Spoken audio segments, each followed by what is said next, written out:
पटना में शुरू हुआ पोस्टर वॉर। बीजेपी दफ्तर के बाहर लगा राहुल गांधी का पोस्टर में राहुल गांधी को बताया real life Devdas.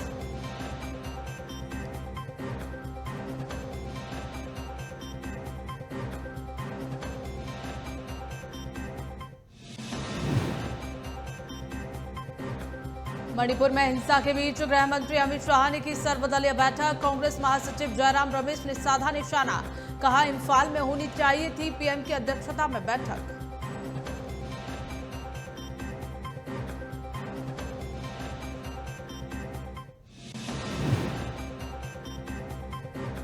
Union civil code के मुद्दे पर बोले मौलाना फिरंगी महली, कहा सभी धर्मों के पर्सनल लॉ हैं जिस पर वो अमल करते हैं, इसका अधिकार संविधान देता है।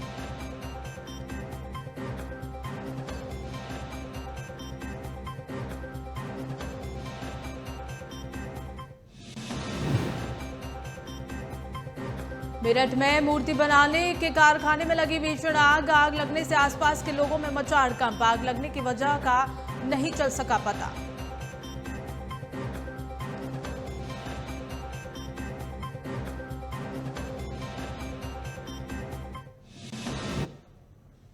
नमस्कार, मैं पूनम तांगर और आप देख रहे हैं न्यूज वॉच इंडिया। बुलेटिन की शुरुआत करेंगे बिहार से।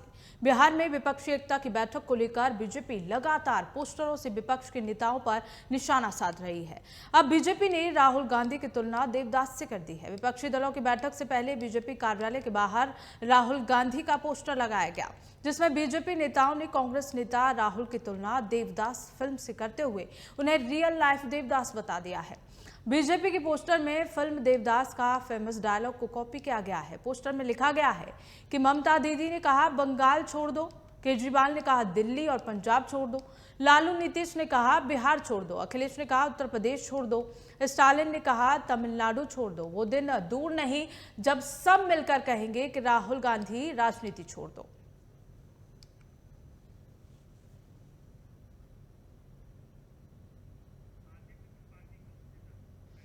इसी खबर पर हमारे साथ कांग्रेस नेता आदित्य त्रिपाठी जुड़ गए हैं, उनसे जान लेते हैं। आदित्य जी, जिस तरह से लगातार आज विपक्षी दलों की बैठक है पटना में, तो वहीं बीजेपी भी कम नहीं पड़ रही है। बीजेपी भी लगातार वहां पोस्टर लगा रही है और राहुल गांधी पर निशाना साध रही है। क्या कहना चाहेंगे इस बारे में?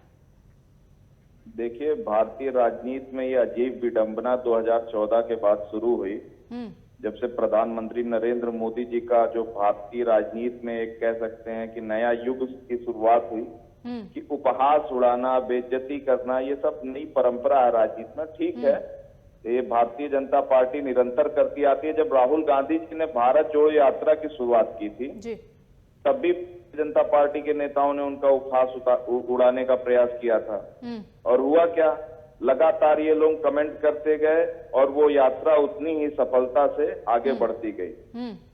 तो इसी तरीके से भारतीय राजनीति में आज लोगों को समझ में आ चुका है कि प्रधानमंत्री ने जो 2014 में बातें कही थी, आज वो 2014 में कही बातें वो खुद ही भूल गए हैं।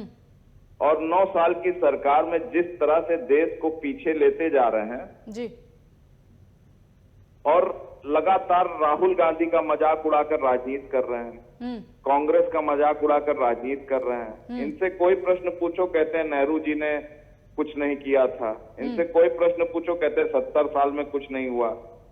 जबकि ये 9 साल में जो ये इनकी झूठ, लूट, बेरोजगारी की ये जो सरकार है, जो ये लोगों को बांटकर हिंसा, नफरत, समाज और धर्म की राजनीति करने वाली सरकार है, इसका एक कहीं ना कहीं अंत होने जा रहा है।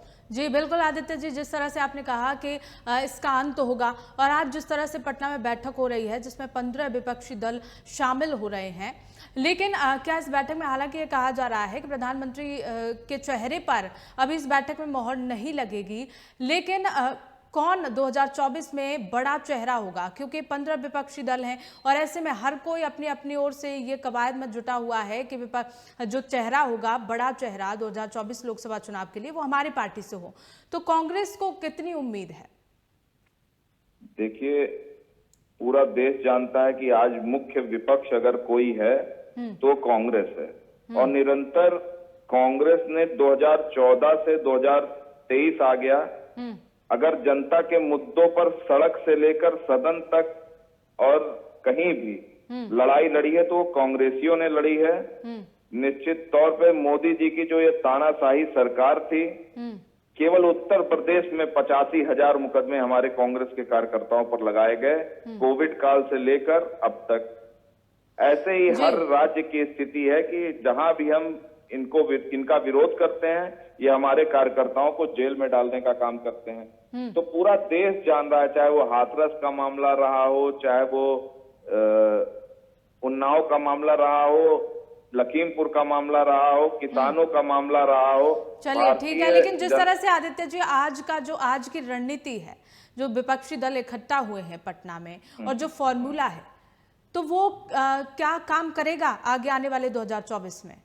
देखिए 2024 का जो ये चुनाव होने जा रहा है, ये मुख्य रूप से विपक्ष केवल और केवल मुद्दों पर लड़ना चाह रहा है। और इस देश के प्रमुख मुद्दे क्या हैं? मोदी जी कहे थे मैं आऊंगा तो 100 दिन में काला धन ला दूंगा, 100 स्मार्ट सिटी बनवा दूंगा, महंगाई को कम कर दूंगा, हर साल 2 करोड़ रोजगार दूंगा, किसानों की आय दुगनी कर दूंगा, 2022 तक सबको पक्का मकान दे दूंगा, महिलाओं पर कोई अत्याचार नहीं होंगे, सबका साथ सबका विकास होगा, अच्छे दिन आएंगे। ये सब कहकर मोदी जी सत्ता में आए थे। तो विपक्ष का जो आज मुद्दे रहेंगे वो महंगाई रहेगी। आप देख रहे हैं महंगाई दुगनी रफ्तार से बढ़ी, बेरोजगारी 4 गुनी रफ्तार से बढ़ी। तो जनता के मुद्दे आपके लिए महत्वपूर्ण हो गए हैं? जी, मुद्दे हमारे लिए महत्वपूर्ण हैं और लोकतंत्र में हमेशा आंकड़े मायने रखते हैं। तो जिसके पास ज्यादा आंकड़े होंगे, जिसके पास ज्यादा नंबर होंगे, जिसकी संख्या जितनी बड़ी, जितनी भागीदारी, उसकी उतनी जिम्मेदारी, इस पे हम सरकार चलाएंगे। लेकिन जिस तरह से आपने कहा कि जिसकी संख्या जैसी होगी, मान लो कि अगर कोई दूसरी पार्टी की संख्या ज्यादा होती है तो क्या आप उसमें रजामंदी देंगे अपनी? बिल्कुल रजामंदी की जाएगी। हमको इस तानाशाह सरकार को हटाना है और देश को एक स्थिर सरकार देनी है, जो देश में बेरोजगारी पर बात करे, जो देश में महंगाई पर चर्चा करे। आज मणिपुर चल रहा है, पर भारतीय जनता पार्टी के जो ये हमारे प्रधानमंत्री हैं, इन्होंने उस पर एक शब्द नहीं बोला। अमेरिका चले गए घूमने, केंद्रीय मंत्री का घर जला दिया जाता है, कोई टिप्पणी नहीं आ रही है। तो ऐसी सरकार हमको नहीं चाहिए। हमको एक स्थिर सरकार चाहिए जो जनता के मुद्दों की बात करे, जनता के भलाई की बात करे, और उस सरकार को देने का काम मुख्य विपक्ष के तौर पर कांग्रेस का है। और निश्चित तौर पे जिसके पास आंकड़े होंगे उसका सपोर्ट करके हम देंगे, अगर हमारे पास आंकड़ों की कमी रहे, चाहे वो कोई भी पार्टी हो। आदित्य जी, कोई भी पार्टी हो जी, तो आप इसमें रजामंदी अपनी बस सामान्य विचारधारा की पार्टी होनी चाहिए, सामान्य विचारधारा है। तो लेकिन अगर आपने कहा कि समान विचारधारा की पार्टी होनी चाहिए, लेकिन अगर विचारों में कहीं ना कहीं टकराव हुआ तो क्या आप सहमति देंगे? देखिए विचारों में टकराव होगा तो सहमति तो नहीं हो पाएगी, लेकिन विचारों में टकराव हो सकता है। विचारधारा से हम समझौता नहीं करेंगे। हमारी विचारधारा सबको साथ लेकर चलने की है, सबको एकजुट रखने की है, इस देश को जोड़ने की है। इस विचारधारा से जो भी हमारे साथ जुड़ना चाहेगा उसको साथ लेकर चलेंगे। लेकिन जिस तरह से राहुल गांधी और खड़गे वहां पहुंचे पटना में, उनका गर्मजोशी के साथ स्वागत किया गया। अगर आगे वाले चुनावों में जिस तरह से विपक्षी दल एकजुट हो रहे हैं, और अगर राहुल गांधी को आगे किया गया पीएम के चेहरे के लिए या किसी बड़े चेहरे के लिए, तो क्या इसी तरह से गर्मजोशी से स्वागत किया जाएगा? देखिए 15 पार्टियां एकजुट हुई हैं, बड़े बड़े लीडर्स हैं, सब देश के वरिष्ठ लीडर्स हैं। तो ये लोग समझेंगे कि चेहरे पर लड़ना है कि मुद्दों पर लड़ना है। मुझे लगता है कि चेहरा मायने नहीं रखेगा 2024 के चुनाव में, मुद्दे मायने रखेंगे, क्योंकि विपक्ष मुद्दों पर लड़ना चाहता है। बहुत हो गई चेहरे की राजनीति। आज मोदी जी के ही नाम पर पूरी भाजपा राजनीति कर रही है, मोदी मोदी। ये तो ऐसा लगता है कि भाजपा सरकार नहीं मोदी सरकार है, और ये लोग मान के भी बैठे हैं। तो निश्चित तौर पे चेहरा मायने नहीं रखेगा, मुद्दे मायने रखेंगे, और मुद्दे को लेकर विपक्ष एकजुट होकर लड़ेगा। जी चलिए ठीक है, लेकिन कहीं ना कहीं मुद्दों के बाद बात है वो बात तो चेहरे पे आएगी। उसके लिए आपने क्या सोचा है? वो तो मैं कह रहा हूँ, जिसके पास आंकड़े रहेंगे।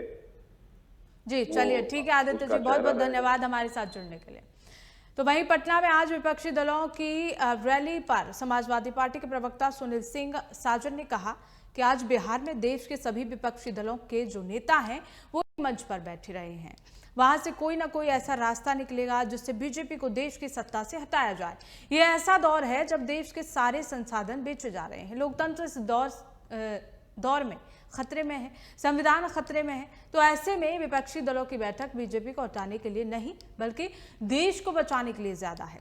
जब तक बीजेपी नहीं हटेगी तब तक देश नहीं बचेगा।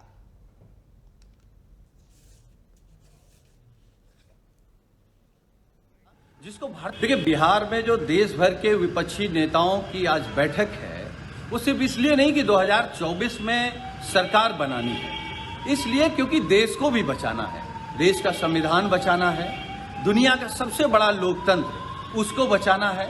और जो इस देश की सबसे खूबसूरत बात थी, जो सामाजिक ताना बाना था, जो आर्थिक ताना बाना था, जो राजनीतिक ताना बाना था, जिसको भारतीय जनता पार्टी की सरकार ने बिगाड़ा है, उन सारे ताने बाने को बचाने के लिए भी एक नया रास्ता निकलेगा। और ऐसा रास्ता निकलेगा जो 2024 में बीजेपी को दिल्ली की गद्दी से हटा करके एक संविधान पर भरोसा रखने वाली सरकार, लोकतंत्र को बचाने वाली सरकार और सेकुलर सरकार दिल्ली में बनेगी और देश सुरक्षित होगा, देश तरक्की करेगा।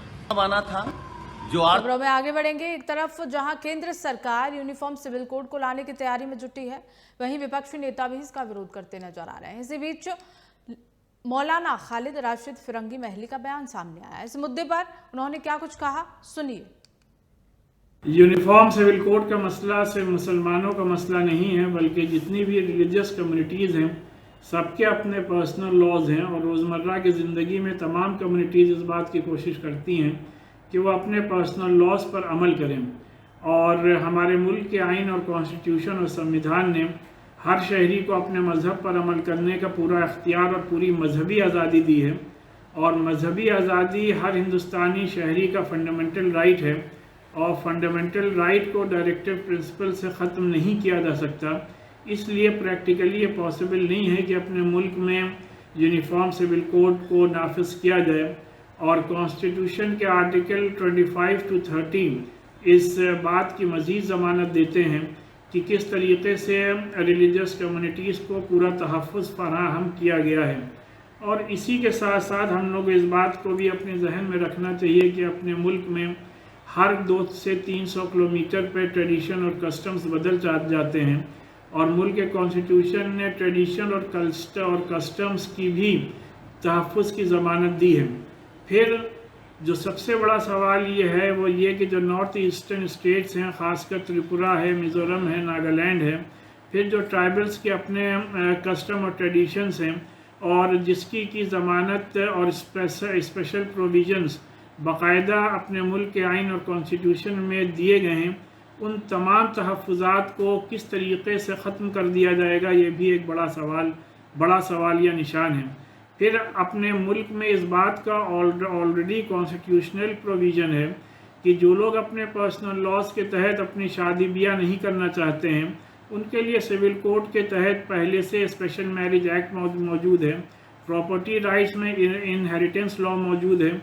तो लिहाजा ये सब प्रोविजंस पहले से ही मौजूद हैं। लिहाजा यूनिफॉर्म सिविल कोड मुल्क पर तसल्लुत नहीं किया जा सकता। और मुसलमानों का तो ये मजहबी एक बड़ा मसला है, क्योंकि अपने यहाँ जो पर्सनल लॉज हैं उनका डायरेक्ट ताल्लुक़ कुरान और हदीस से है। और कुरान में मोर देन 30 वर्सेस में इन तमाम चीज़ों पर अमल करने की हिदायत दी गई है। लिहाजा मेरी हुकूमत से यही अपील है कि जो मुल्क के और बड़े मसाइल हैं उनकी तरफ तवज्जो दें, उनको हल करने की कोशिश करें और यूनिफॉर्म सिविल कोड को मुल्क पर नाफिज न किया जाए। तो वहीं कांग्रेस महासचिव जयराम रमेश ने मणिपुर हिंसा को लेकर केंद्र सरकार पर तंज कसा है। उन्होंने क्या कुछ कहा, सुनिए। 50 दिन हो चुके हैं, सैकड़ों लोग मारे गए हैं मणिपुर में, हजारों लोग विस्थापित हुए हैं, पर प्रधानमंत्री ने अपनी चुप्पी नहीं तोड़ी है। वो व्यस्त थे, कर्नाटक में वो चुनाव प्रचार में लगे हुए थे, गृह मंत्री भी कर्नाटका में थे, जब भी मणिपुर जल रहा था तब भी चुप थे। और 24 दिन के बाद गृह मंत्री मणिपुर गए, 3 दिन वहां रहे, उसका कोई नतीजा नहीं निकला, कोई असर नहीं हुआ। जो शासन है मणिपुर में वो बिल्कुल गिर चुका है, शासन ही नहीं है, शासन का नाम ही नहीं है।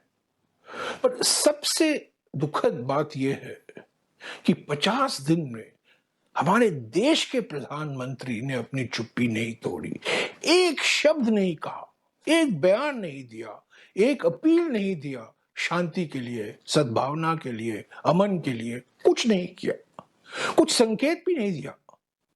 और देखिए, मणिपुर से हर एक राजनीतिक पार्टी आती है, यहाँ एमएलए आते हैं, अलग अलग पार्टियों के विधायक आते हैं, किसी से मिला नहीं, अपने ही पार्टी के विधायकों से नहीं मिले, विपक्ष की पार्टी छोड़िए, अपनी ही पार्टी के विधायकों से नहीं मिले। अभी गृह मंत्री 24 तारीख को सर्वदलीय बैठक बुला रहे हैं, इसका क्या मतलब क्या है?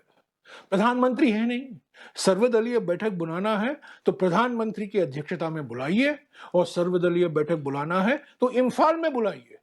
दिल्ली में बैठकर प्रधानमंत्री मौजूद नहीं है, वही गृह मंत्री जो मणिपुर जा चुके हैं, वही गृह मंत्री जिनका दौरा से कोई नतीजा नहीं निकला, सकारात्मक नतीजा नहीं निकला, वही इस बैठक की अध्यक्षता करेंगे।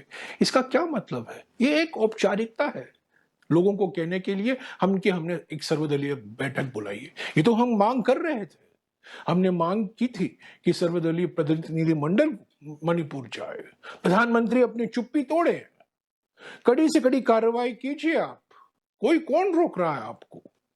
ऐसा लगता है कि प्रधानमंत्री बिल्कुल हट गए हैं, उन पर कोई असर नहीं है। और हमें समझ में नहीं आता कि देश के प्रधानमंत्री जो दुनिया भर की बातें करते हैं, दुनिया भर के विषयों पर वो ज्ञान देते रहते हैं, अपना ज्ञान, मणिपुर पर प्रधानमंत्री जी कभी ना कभी तो चुप्पी तोड़िए। देश इंतजार कर रहा है, मणिपुर के लोग इंतजार कर रहे हैं। तो चलिए, इसी बीच मुजफ्फरनगर से ब्रेकिंग न्यूज का रुख कर लेते हैं। किसानों का बजाज शुगर मिल पर प्रदर्शन, गन्ना भुगतान पर 25 दिनों से मिल पर धरना, मिल पर बकाया 325 करोड़ रुपए का भुगतान। किसानों ने गन्ना विभाग दफ्तर में की तालाबंदी, किसानों ने दफ्तर से कर्मचारियों को भी खदेड़ा। भौसाना बजाज शुगर लिमिटेड मिल का ही पूरा मामला बताया जा रहा है। तस्वीरें मुजफ्फरनगर की, जहां किसानों ने गन्ना विभाग दफ्तर में तालाबंदी कर दी है। किसानों ने दफ्तर से कर्मचारियों को भी खदेड़ दिया है। भौसाना बजाज शुगर लिमिटेड की तस्वीरें, जहां किसानों का प्रदर्शन देखने को मिल रहा है। किसानों का बजाज शुगर मिल पर प्रदर्शन, गन्ना भुगतान पर 25 दिनों से मिल पर धरना दिया जा रहा है। मिल पर बकाया है 325 करोड़ रुपए, और उसी के भुगतान को लेकर गन्ना किसान लगातार प्रदर्शन करते हुए नजर आ रहे हैं। पिछले 25 दिनों से ये प्रदर्शन चल रहा है। भौसाना बजाज शुगर लिमिटेड की तस्वीरें।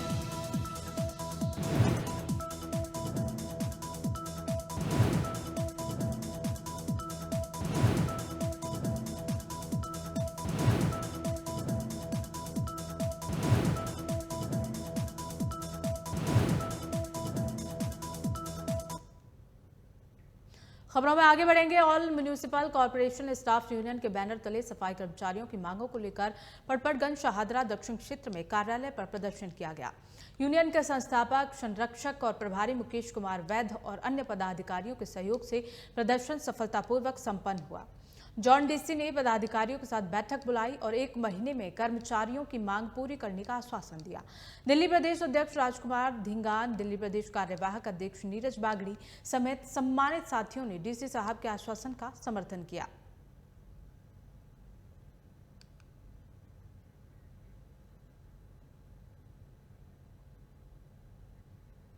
तो वहीं प्रतापगढ़ के कंदही थाना क्षेत्र में छात्रों के 2 गुटों में जमकर मारपीट का मामला सामने आया है। जानकारी के मुताबिक कॉलेज में परीक्षा के दौरान हुई कहासुनी को लेकर छात्रों के 2 गुटों में मारपीट शुरू हो गई। मारपीट कॉलेज से शुरू हुई और पेट्रोल पंप तक पहुंच गई। इस दौरान मारपीट में असलहे भी निकाले गए। एक छात्र के गुट को दूसरे छात्रों के गुट ने दौड़ा कर पीटा। वहीं घटनास्थल पर मौजूद किसी शख्स ने इस पूरी घटना का वीडियो बना लिया और सोशल मीडिया पर वायरल कर दिया।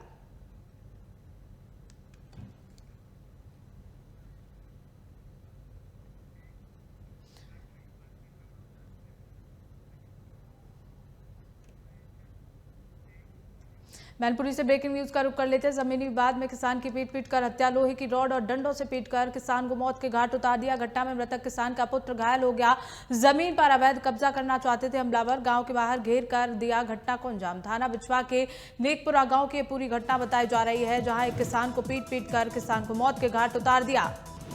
जमीनी विवाद को लेकर लोहे की रॉड और डंडों से जमकर किसान की पिटाई की घटना में मृतक किसान का पुत्र भी घायल हो गया है। जमीन पर अवैध कब्जा करना चाहते थे हमलावर और इसी को लेकर गांव के बाहर घेर कर घटना को अंजाम दिया गया। थाना बिछवा के नेकपुरा गांव की ये पूरी घटना बताई जा रही है, जहां एक किसान को जमीनी विवाद को लेकर जमकर पीटा गया। लाठी डंडे और रॉड से पीटकर किसान को मौत के घाट उतार दिया गया।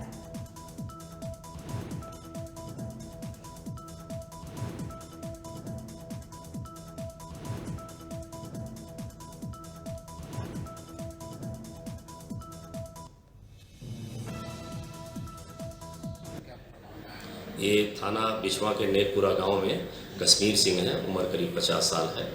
तो कल इनके साथ मारपीट हुई थी, जिसमें ये घायल हो गए थे और इनको जिला अस्पताल लाया गया था, जिसमें इनकी मृत्यु हो गई है। इनके लड़के अश्वनी की तहरीर पर 4 लोगों के विरुद्ध मुकदमा पंजीकृत कराया गया है। इसमें रामपाल, नरेंद्र, राम खिलाड़ी और सुभाष हैं।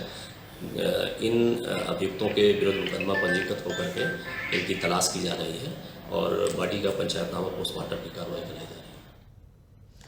तो वहीं अलीगढ़ के लोधा क्षेत्र में सिलेंडर फटने से मकान की छत उड़ गई, जिसके चलते एक व्यक्ति मलबे में दब गया। वहीं घटना की जानकारी मिलते ही स्थानीय लोग मौके पर पहुंचे और व्यक्ति को मलबे से बाहर निकाला, जिसे जिला अस्पताल में भर्ती कराया गया है। वहीं अस्पताल में उसकी हालत गंभीर बताई जा रही है। बताया जा रहा है कि घायल के लिए काफी देर तक अस्पताल में स्ट्रेचर की व्यवस्था नहीं बनी। आधे घंटे बाद स्ट्रेचर मिला। ये पूरा मामला उत्तर प्रदेश के अलीगढ़ का है, जहां मलबे में एक व्यक्ति दब गया। स्थानीय लोगों ने व्यक्ति को मलबे से बाहर निकाला और अस्पताल में भर्ती कराया, जहां उसकी हालत गंभीर बनी हुई है। और वजह यह है कि उसको सही समय पर सही ट्रीटमेंट नहीं दिया गया। हालांकि उस व्यक्ति के लिए अस्पताल में स्ट्रेचर भी उपलब्ध नहीं कराया गया।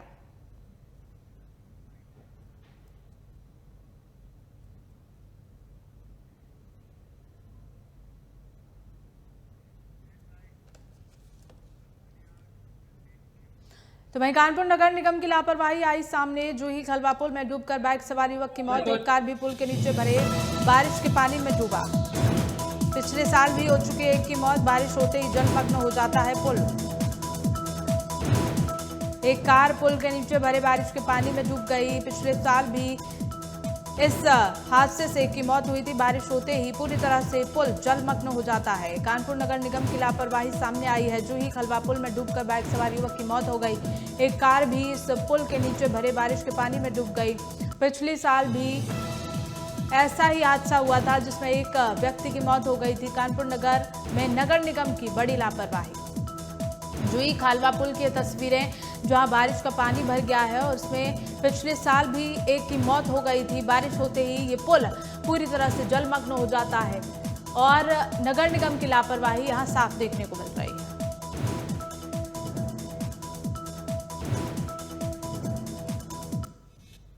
खबरों में आगे बढ़ेंगे। गाजियाबाद के थाना क्रॉसिंग रिपब्लिक में बीते दिनों बर्थडे पार्टी में 5 लाख के जेवरात चोरी के शक में सबीना नाम की महिला की तालिबानी तरीके से निर्मम हत्या कर दी गई, जिसके बाद डीसीपी ग्रामीण रवि कुमार ने 3 टीमों का गठन किया, जिसमें एसओजी से लेकर सर्विलांस के जरिए लगातार परिवार की धरपकड़ के लिए दबिश दी जा रही थी। पुलिस के मुताबिक 21 तारीख की देर रात पुलिस को सूचना मिली थी कि हत्या कर फरार चल रहे परिजनों की लोकेशन अपने रिलेटिव के यहां पर मिली है, जिसके बाद गाजियाबाद के कमिश्नर टीम की ओर से घर पर दबिश दी गई।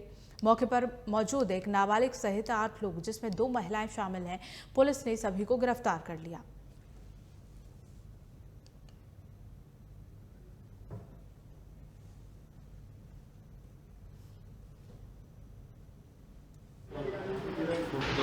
को थाना क्रॉसिंग रिपब्लिक की पुलिस को सुबह में एक सूचना मिली कि एक गली नंबर 6 इंदर कॉलोनी बागू में एक महिला की मारपीट की जा रही है। इस सूचना पर तत्काल थाना क्रॉसिंग की पुलिस वहां पर पहुंची और तो ये ज्ञात हुआ कि इस महिला की चोरी के शक में उनके परिवार के रिश्तेदारों ने ही मारपीट करके उसकी हत्या कर दी है और लोग फरार हो गए। वहाँ पर डेड बॉडी मिली थी। पुलिस ने तत्काल बॉडी को कब्जा पुलिस में लिया, पोस्टमार्टम के लिए भेजा। साथ ही साथ वहाँ की फील्ड यूनिट की टीम पहुंची, साक्ष्यों का संकलन किया गया और साथ ही साथ जो तो चलिए इसी बीच कन्नौज से ब्रेकिंग न्यूज का रुख कर लेते हैं। 1 लाख के नामी बदमाश के साथ पुलिस की मुठभेड़ में पुलिस ने की फायरिंग, बदमाश घायल हो गया। घायल अवस्था में जिला अस्पताल में बदमाश को भर्ती कराया गया। कई महीनों से पुलिस बदमाश की तलाश में जुटी हुई थी। बदमाश ने एक मासूम बच्चे के साथ हैवानियत की घटना को अंजाम दिया था और उसके बाद पुलिस की मुठभेड़ बदमाश के साथ हुई। बदमाश घायल हो गया मुठभेड़ में और उसको अस्पताल में भर्ती कराया गया।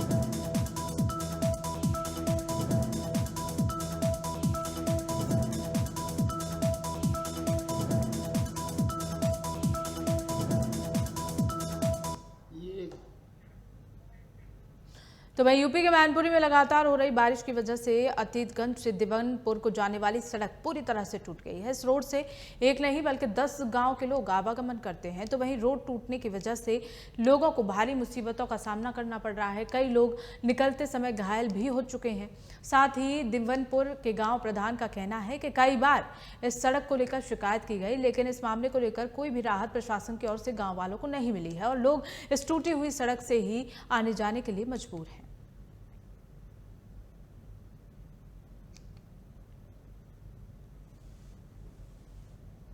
ये रोड जो है मैनपुरी से जो उस्मरा रोड मार्ग गया है उससे ये रोड टूटा हुआ है। वहाँ से निकला अजीतगंज से। अजीतगंज से पहला गांव पड़ता है दिवनपुर चौधरी, फिर उस्मानपुर पड़ता है, रुई सनौरा पड़ता है और नंगला गुलाबी है और लालपुर है और मीरापुर भी पड़ता है। इस पर काफ़ी गाँव पड़ते हैं। अच्छा, ये इसकी हालत ऐसे कैसे हो गई है? ये बरसात की वजह से हुई इसकी हालत ये। अच्छा, कब हुई है? ये 2 दिन पहले जो बरसात। तो वहीं कानपुर देहात में फर्जी लूट की घटना का पुलिस ने खुलासा किया है। लूट की शिकायत करने वाले पीड़ित आरोपी ही निकला है। फर्जी लूट से अकाउंटेंट ने फैक्ट्री प्रबंधन से लाखों लूटे। अकाउंटेंट के घर से बरामद की गई लूट की पूरी राशि अकबरपुर कोतवाली क्षेत्र के जैनपुर का ये पूरा मामला, औद्योगिक इकाई क्षेत्र का ये पूरा मामला बताया जा रहा है।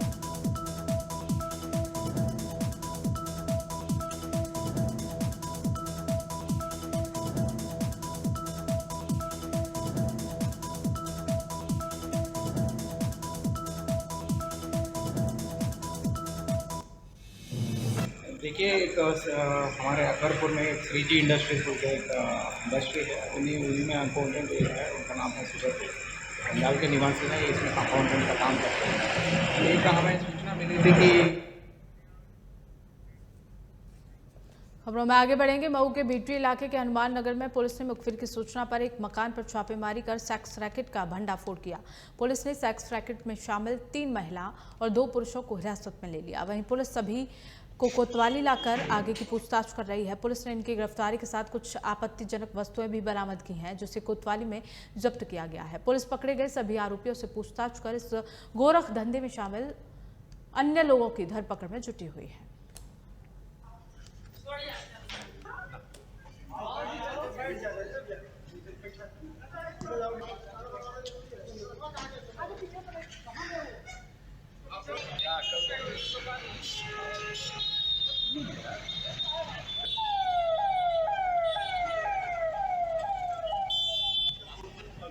कुल 5 लोग पकड़े गए हैं, जिसमें 3 महिलाएं हैं और 2 पुरुष हैं।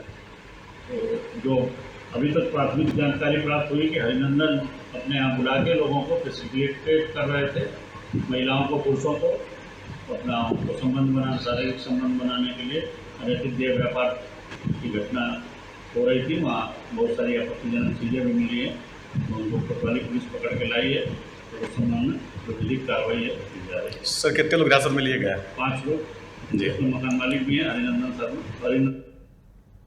तो फिलहाल बुलेटिन में बस इतना ही। देखते रहिए न्यूज़ वॉच इंडिया।